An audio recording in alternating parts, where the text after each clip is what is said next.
9 जून 2025 की सुबह 7:09 के आसपास एक एक्स पर ट्वीट किया गया था। जानकारी साझा की गई थी। मुख्यमंत्री थे मेघालय के, नाम उनका कॉनरैड के संगमा। वो लिखते हैं कि राजा हत्याकांड में 7 दिनों के भीतर मेघालय पुलिस को बड़ी सफलता हाथ लगी है।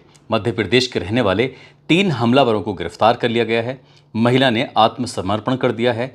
एक अन्य को पकड़ने के लिए अभियान जारी है। बहुत बढ़िया मेघालय पुलिस।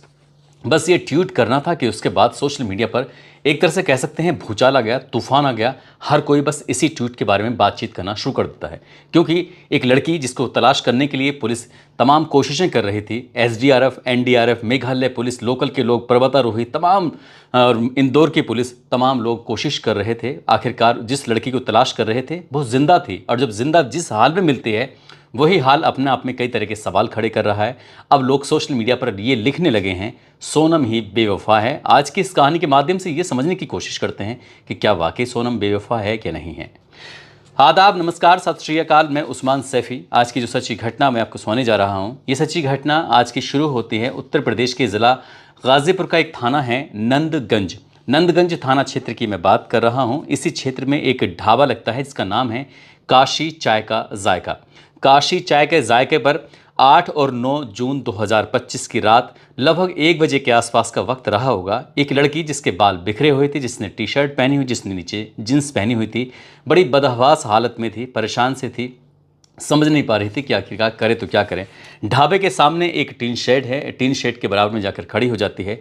तभी उसकी नज़र एक छोटू पड़ती है जो कि वहाँ इस चाय की दुकान पे काम करने वाला होता है। और वो चाय वाला जो लड़का होता है वो उस लड़की के पास जाता है और जाकर कहता है कि बहन जी, मैं आपकी क्या मदद कर सकता हूँ, आपको कुछ हेल्प चाहिए, क्या बात है, क्या नहीं।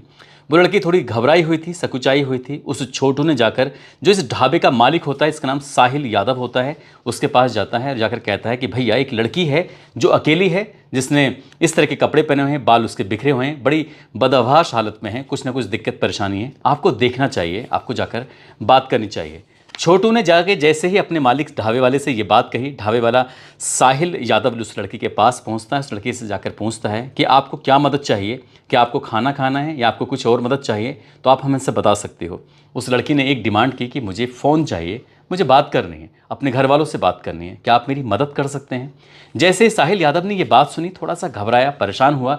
उसने सोचा, फिर उसे अपने घर के, परिवार की, बहन बेटियों की याद आई। ये दिक्कत परेशानी तो किसी के साथ भी हो सकती है। इसलिए अपने अंदर उसने हिम्मत जुटाई और हिम्मत जुटाते हुए अपना मोबाइल निकालता है और उस लड़की के हाथ में थमा देता है।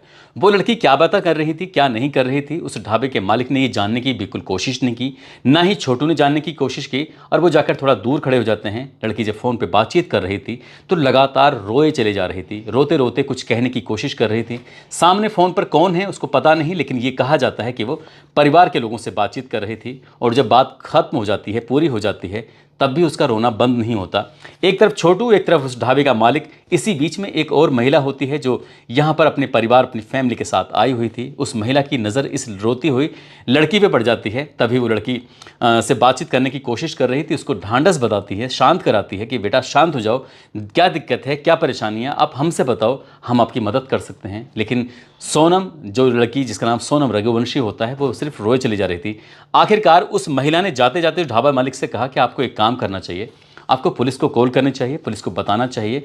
हो सकता है कि मामला ये पुलिस केस हो, कहीं ऐसा ना हो तुम्हारे लिए कोई दिक्कत परेशानी खड़ी हो जाए। ढाबे मालिक को ये बात समझ में आ जाती है। साहिल यादव ने तुरंत ही 112 नंबर पर कॉल करता है। कॉल करने के बाद कहता है कि साहब, यहाँ पर एक लड़की है जिसने काली टी शर्ट पहनी हुई, काली जींस पहनी हुई है, बाल बिखरे हुए हैं, थोड़ी परेशान हालत में है। उसने अपने परिवार वालों से बातचीत की है, रो रही थी, बहुत ज़्यादा परेशान हो रही थी, आसपास में उसका कोई अपना दिखाई नहीं दे रहा है, आप आ जाइए। 112 नंबर ने जैसे ही सूचना प्राप्त की, उसके बाद मौके पर पुलिस पहुंच जाती है। जो स्थानीय एसएचओ होते हैं वो भी मौके पर पहुंच जाते हैं। अब रात के लगभग 3 बजे के आसपास का वक्त हो रहा था। ये 9 जून 2025 की सुबह का वक्त था। पुलिस उस लड़की को अपने साथ लेकर चली जाती है। दरअसल जब पुलिस यहाँ से उस लड़की को लेकर जाती है तो महिला पुलिस चौकी में जाकर उस लड़की को सुपुर्द कर देती है। और ये महिला पुलिस चौकी जो है, ये जिला अस्पताल परिसर में महर्षि विश्वामित्र ऑटोनोम्स स्टेट मेडिकल कॉलेज परिसर में एक सखी वन स्टॉप सेंटर होता है, उस वन स्टॉप सेंटर में रख दिया जाता है। लड़की से पूछा जा रहा था कि तुम्हारा नाम क्या है। लड़की ने कहा कि मेरा नाम सोनम रघुवंशी है। सोनम रघुवंशी, ये कुछ पिछले लगभग 17-18 दिनों से सुना सुना सा नाम लग रहा था। फिर पूछा जाता है कि तुम कहाँ रहती हो, वो बताती है कि मैं मध्य प्रदेश के इंदौर में रहती हूँ। बस इतना था कि ये सुनने के बाद पुलिस के पैरों तले ज़मीन खिसक जाती है। पुलिस सोचने पर मजबूर हो जाती है कि बात है मेघालय के शिलोंग की, वहाँ पर पहाड़ियों में इसके पति की अभी लाश मिली थी। ये लड़की यहाँ क्या कर रही है, यहाँ से इतनी दूर। पुलिस समझ नहीं पा रही थी आखिरकार करे तो क्या करें। तुरंत ही उच्च अधिकारियों को लखनऊ सूचना दी जाती है।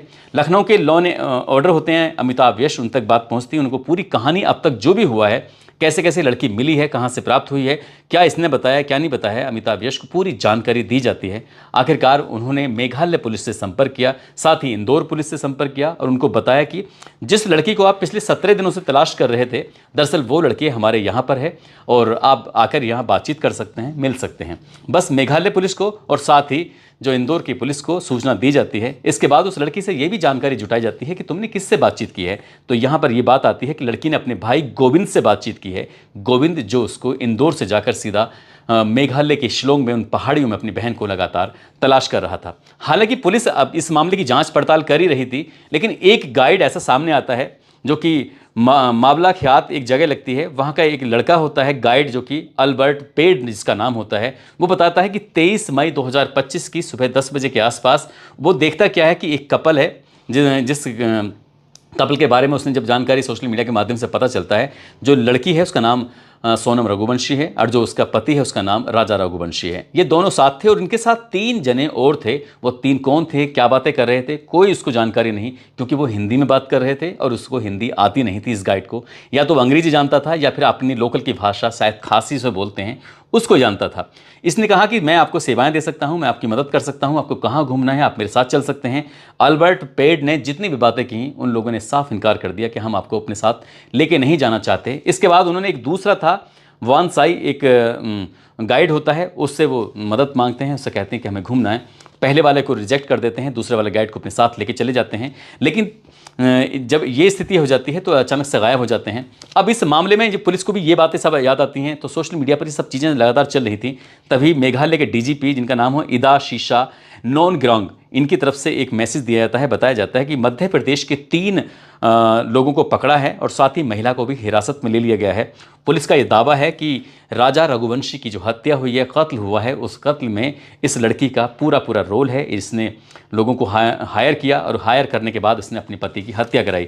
हत्या क्यों कराई, क्यों नहीं कराई, इसके बारे में अभी चर्चाओं का दौर चल रहा है। जानकारी जुटाने की कोशिश की जा रही है, पुलिस मामले की जांच पड़ताल कर रही है। लेकिन सोनम रघुवंशी और राजा रघुवंशी जो होते हैं, ये दोनों एक दूसरे को जानते थे, पहचानते थे। परिवार वालों की सहमति के बाद 11 मई 2025 को आखिरकार इन दोनों की शादी हो जाती है। लड़की ये फैसला लेती है कि हम हनीमून मनाने के लिए कहीं दूर चलते हैं। इसके लिए पहले कश्मीर का प्लान था, लेकिन कश्मीर में आतंकवादी घटना जैसे हो जाती है, वहाँ से ये प्रोग्राम कैंसिल हो जाता है। इसके बाद ये तय करते हैं कि क्यों ना माँ कामाख्या देवी के दर्शन कर ली जाएंगे। इसके लिए गुवाहाटी जाने पड़ेगा और गुवाहाटी से सीधा शिलोंग की तरफ चले जाएंगे।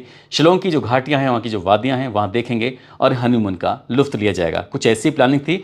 20 मई 2025 से 29 मई 2025 तक का ये टूर था और ये आराम से घूम रहे थे, पल पल की जानकारी दे रहे थे। 23 मई 2025 की सुबह लगभग दोपहर लगभग 1:45 पर सास का फ़ोन पहुंचता। सास यानी कि सोनम रघुवंशी की सास उमा देवी का फ़ोन पहुंचता है। वो बताती है, बेटा कहाँ हो, कैसी हो, तुम्हारा व्रत है कि नहीं है, ये सब जानकारी जुटाई जा रही थी। और ये फ़ोन करके कहती है कि मैं अभी आपसे बाद में बात करूँगी, क्योंकि यहाँ नेटवर्क का इशू है, थोड़ी दिक्कत है, आपसे बाद में बात होगी। सास को ये कहकर वो फ़ोन बंद कर देती है। इसके बाद वो उनका ऐसा संपर्क टूटता है कि इनसे बातचीत हो नहीं पाती है। घर वाले परेशान हो जाते हैं। 24 मई तक भी इंतज़ार किया जाता है। आखिरकार 25 मई को इमरजेंसी लैंडिंग ये करते हैं।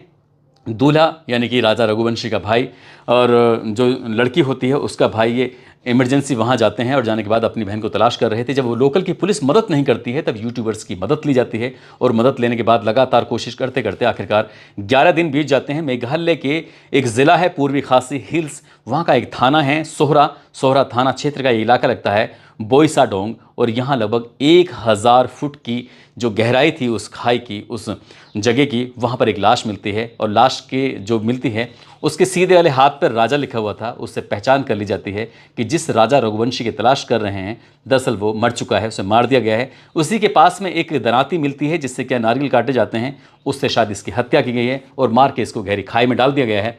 और इस बात का अंदाज़ा इस बात से भी लगाया जा रहा था कि जहां पर लाश थी वहां पर उसे जाने में शायद वक्त लगेगा, क्योंकि एक दीवार थी 5 फुट से ज़्यादा की ऊंची, उस दीवार को फांद पाना इतना आसान नहीं था। लेकिन वहां लाश कैसे पहुंच गई, आखिरकार ये भी एक सवाल था। इसकी हड्डियां टूटी हुई निकली, इसके शरीर पर चोट के निशान निकले।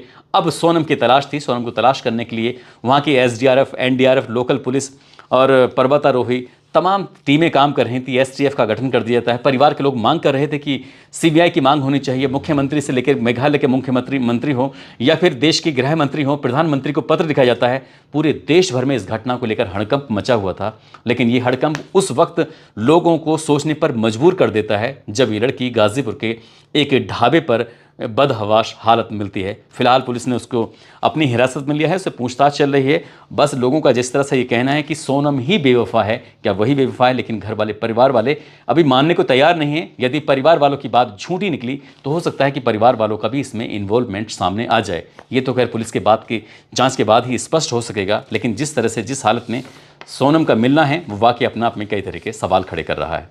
दोस्तों, आप सब लोग अपना ख्याल रखें, सुरक्षित रहें। जय हिंद, जय भारत।